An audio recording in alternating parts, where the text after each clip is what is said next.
I'm Ben C., I'm Dr. V, the the medical legal guys.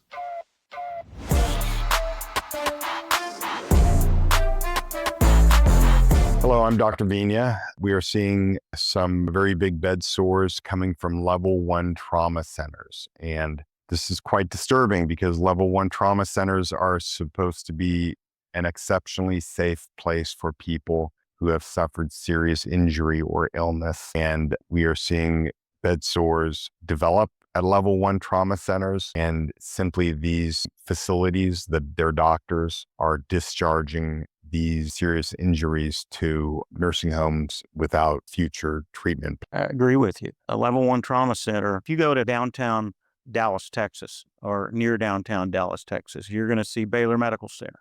It's a level 1 trauma center.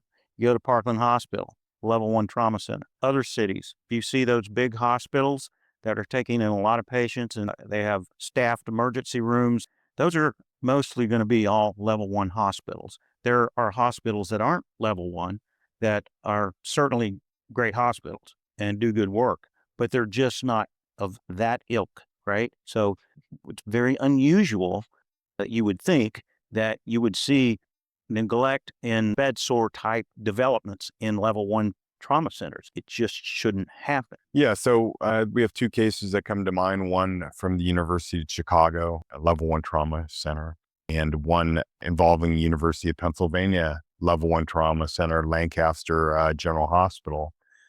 And in both cases, our client was discharged to a lower level of care and without a treatment plan that would provide a pathway to cure. These bed sores are serious injuries, and the literature shows that stage 4 bed sores that go down to bone with infection have a death rate at 1 year of 17%. 44% of these patients with stage 4 bed sores that involve bone will be hospitalized again at 1 year. For these level 1 trauma centers to market themselves as the safe place for people who suffer trauma in the community and are life flighted to that hospital, but at the same time, these hospitals are discharging trauma that occurs in their hospital without taking care of the trauma that they cause our clients. We find that Unacceptable. Unacceptable, and quite frankly, should be the subject of action. And in our case, action in the form of a lawsuit. When Dr. Vigna talks about trauma, the development of a bed sore generally comes from the lack of turning the patient. It's a never event. Medicare says it should never happen. Medicare says we're not paying the hospital for bed sores that it causes, and they don't. Level 1 trauma centers have 24-hour trauma coverage. They have 24-hour in-house neurosurgery coverage. They have every specialty involving trauma. That a level 1 trauma center has all the specialists in the hospital with the skills to be able to fix a bed sore. There are requirements of coverage and services provided.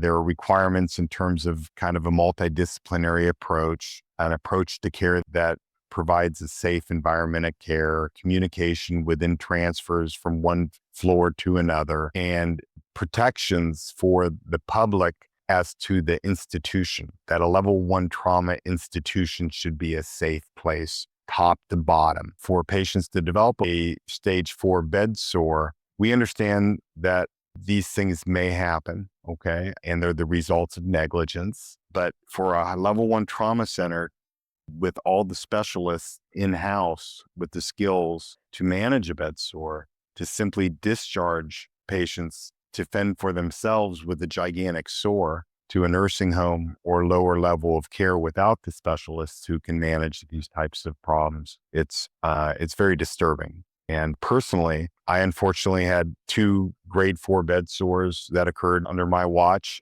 in 25 years of providing inpatient hospital care at a rehab hospital. And in both cases, I didn't discharge the patient.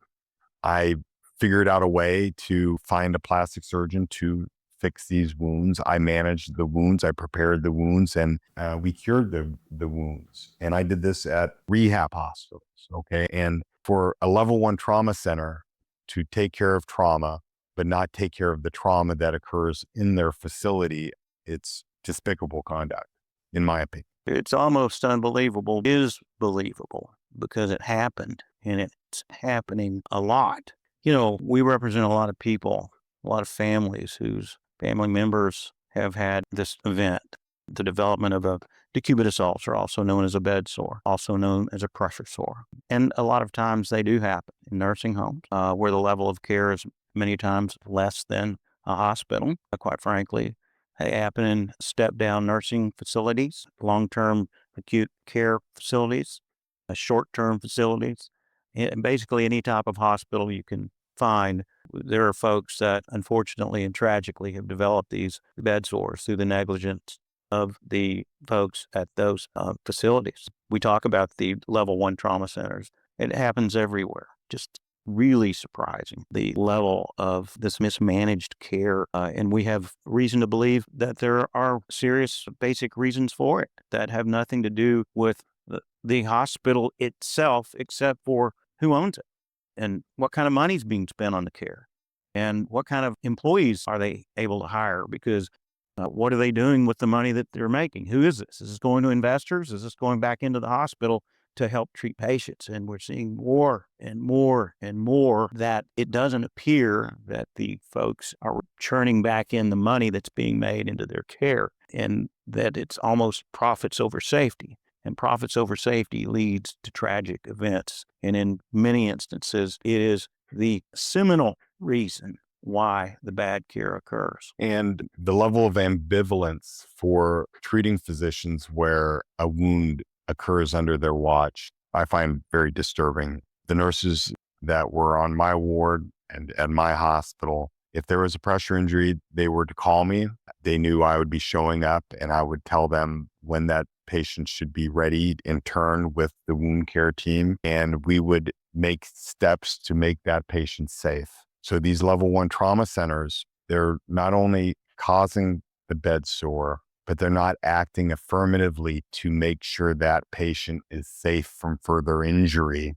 They're not acting affirmatively to make sure that they have a treatment plan in place for cure, which would be ensure nutrition is adequate, to ensure that there is reliable pressure relief, to ensure that the wound is properly debrided to viable tissue, that the wound is not infected, that when the wound starts granulating in, that a plastic surgeon is then available for closure. And they're just not acting affirmatively to make a person safe and to treat. So we are suing them for negligence for causing a bed sore, as well as unsafe discharge. That's right. Thank you very much.